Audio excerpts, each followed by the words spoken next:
On to some breaking news coming in. Big developments in India's digital regulation space. The cabinet has now approved the online gaming bill that aims to bring sweeping changes to how online gaming is now governed. My colleague Rishabh Bhatnagar, who has been tracking this story relentlessly, now joining me live. Rishabh, we understand that under the proposed legislation, online betting will be punishable by law. Endorsements of illegal platforms could also invite penalties. But take us through a passage of this bill now, because there have been some serious concerns around addiction and fraud and, of course, inconsistent state-level laws. Right. What we've picked up from today is the fact that the cabinet has approved it. Now, this is another step in this bill actually becoming a law. What we're seeing is that this might be tabled in the Lok Sabha tomorrow. This is a probability. This is not for sure that that's happening tomorrow, but we are hearing that it might be introduced in the Lok Sabha tomorrow. Now, a little bit about this bill itself. This does make online betting punishable. What we're seeing is that the Ministry of Electronics and IT will be the nodal ministry for this one. They will be designated in terms of to be the central regulator of online games in India. What we're also seeing is that they do, and this bill also talks about the concerns over fraud, over addiction, some of which have been very pressing issues for the Indian youth, especially. That is what we're picking up. We're also seeing that over the years, the Indian government has really started to emphasize on regulating this sector, right? This sector had been running rampant for a really long period of time. You had online betting companies that are offshore, not even based in India, but having heavy amounts of betting coming in via these platforms. So this one really helps in regulating all these online betting platforms. What we're seeing also is that since October 2023, the GST was also raised on online gaming activities to about 28%, the highest slab then. And that is what we're seeing is that this government is constantly focused on removing all the issues that have come up with regards to online gaming. So this is what we picked up so far. We will be tracking this story going ahead as well. If you could just give our viewers some context, we understand that, like you rightly said, first is, of course, the offshore gaming platforms are now within the Indian tax net, ensuring, of course, that foreign operators are held accountable under domestic laws.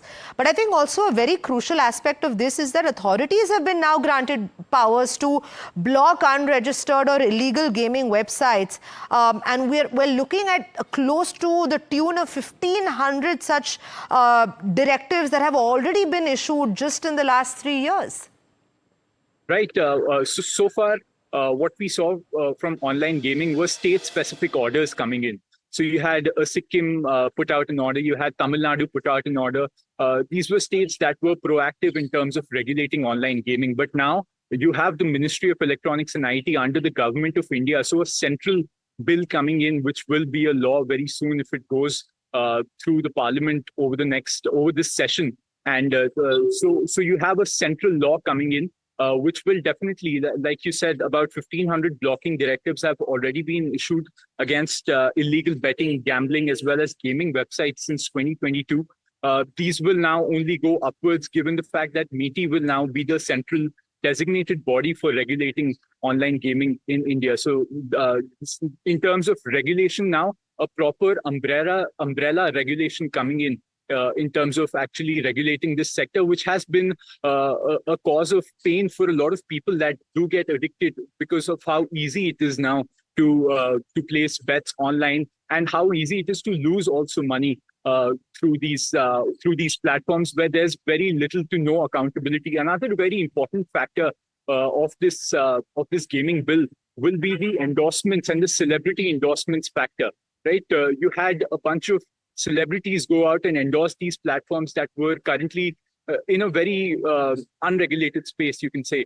And now they will also be held accountable if they are found endorsing such platforms for money. So that is something that will also come under control. Absolutely, Rishabh. And Rishabh, now that you spoke about the celebrities that are already under the scanner, what happens to those probes? Because let's remember that while this bill has been very, very crucial in terms of cracking down on sweeping changes to how online gaming is governed, there is also alongside a probe that is running with all of these celebrities that have been called in for questioning at different points of time with regards to the promotion of these particular apps. Will that continue? Right, Sanjana, there's very little clarity over what sort of process those cases will follow now. The fact that this is just at the cabinet approval stage, so we don't know when it will actually become a law and what sort of processes will be in place once this actually does become a law. So once we have more clarity on what happens to existing cases, we will update and we will report on them as and when it's possible. Rishabh, thanks so much. Big breaking news coming in right now. These are the developments. Just to recap, the cabinet now has approved and the online gaming bill, like we said, aiming to bring these sweeping changes on how online gaming is governed. Under this legislation, what we're likely to see is that online betting will be punishable by law, and endorsements, like we just spoke about, of illegal platforms will also invite penalties.